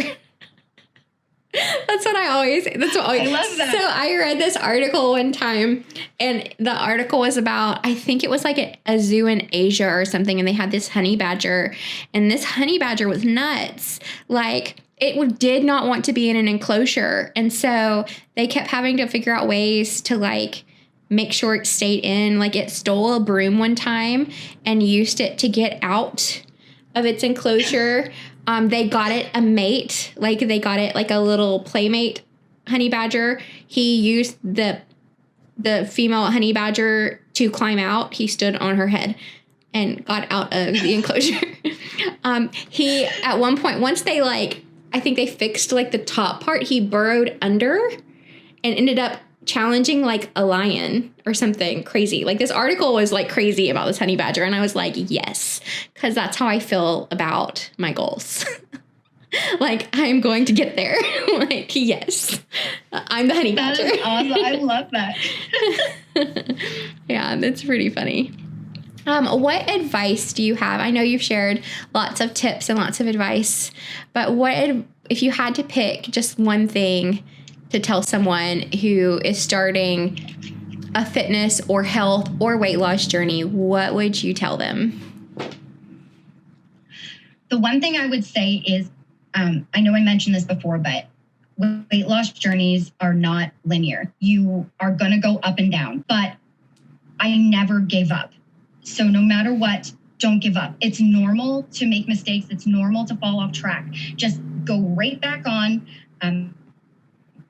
Don't be hard on yourself. Be gentle, get right back on track and keep going. And if it doesn't feel right, if you're struggling and you're not enjoying what you're doing, you don't have to do that. If it's something that's not sustainable, keep trying things and you will find something that works. And once you do, it should feel fun. You should wake up excited to live out your weight loss journey and to eat your food and to move your body. It should be things that you look forward to. And just know if you're struggling, you're not alone, and keep pushing because you'll eventually find something that works. I love that. I love that. Would you like to share where people can find you and maybe a little bit about the cookbook that you are part of? Any of the things that you want to share so that people can find you or you want to promote? Sure. Yeah. We did. It's funny enough that after, eating like Greg for a day and then we reviewed his cookbook, his Anabolic 2.0 cookbook, I did like a funny skit in there where I rode a tricycle pretending to go pick the book up in Nova Scotia. Well, he asked me to be a part of the cookbook that he was doing. And so I have 2 low-calorie recipes in the Power 13 cookbook. And they are carrot cake pancakes and raspberry white chocolate muffins.